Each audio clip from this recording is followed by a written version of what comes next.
ఎందుకండి పాదయాత్ర? అధికారం కోసమే కదా, అధికారం కోసమే కదా ఈ పాటలన్నీ. పోనీ అధికారం ఇస్తే ఏం చేశారు? కనీసం రాజశేఖర రెడ్డి గారి జలయజ్ఞమైనా పూర్తి చేయగలిగారా? అధికారంలోకి వచ్చిన 6 నెలల్లో రాజశేఖర రెడ్డి గారు మొదలుపెట్టిన అన్ని ప్రాజెక్టులు జలయజ్ఞంలో నవరత్నాలలో కూడా చేర్చారు. పూర్తి చేస్తామని చెప్పిన జగన్మోహన్ రెడ్డి గారు అధికారం వచ్చిన తర్వాత ఎందుకు పూర్తి చేయలేదు?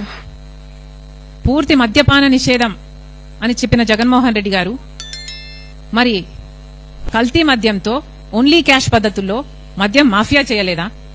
అధికారం ఇస్తే ఏం చేశారు? ఋషికొండ వేల సంవత్సరాల తరబడి నిలబడ్డ కొండ జగన్మోహన్ రెడ్డి గారి అధికారంలోకి రాగానే ఏమైంది? బోడిగుండ అయింది. ఏమొచ్చింది? అధికారం ఇస్తే ఏం చేశారు జగన్మోహన్ రెడ్డి గారు? కనీసం అధికారం ఇస్తే ప్రజల్లో ఎప్పుడైనా తిరిగారా? ప్రజలకు ఎప్పుడైనా కనిపించారా? కనీసం వాళ్ళ పార్టీ నాయకులు, ఎమ్మెల్యేలు, ఎంపీలకైనా అందుబాటులో ఉన్నారా? ఆఖరిన సిద్ధం సభలు పెట్టి కొన్ని నెలలు తిరిగారు తప్పితే అసలు జనాలలో ఎప్పుడైనా తిరిగారా జగన్మోహన్ రెడ్డి గారు? ఇప్పుడు పాదయాత్ర చేస్తారా? ఎవరిని మోసం చేద్దామని? ఎన్నిసార్లు మోసం చేద్దామని? అబ్రహాం లింకన్ గారు ఒక మాట అన్నారు, to know the true nature of man give him power.